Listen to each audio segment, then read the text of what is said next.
భద్రాద్రి కొత్తగూడెం జిల్లా చర్లలో CITU, INTUC, CPIML, AITUC, BRS పార్టీల ఆధ్వర్యంలో కార్మికుల దినోత్సవ వేడుకలు నిర్వహించారు.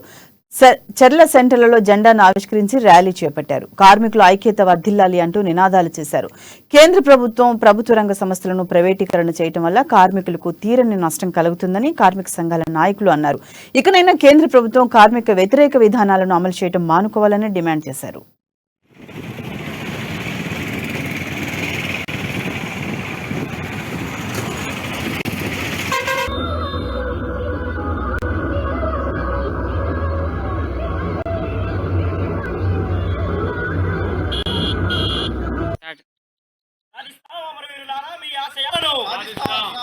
సాధిస్తాం అమరవీరులారా మీ ఆశయాలను వర్ధిల్లాలి ఎర్ర జెండా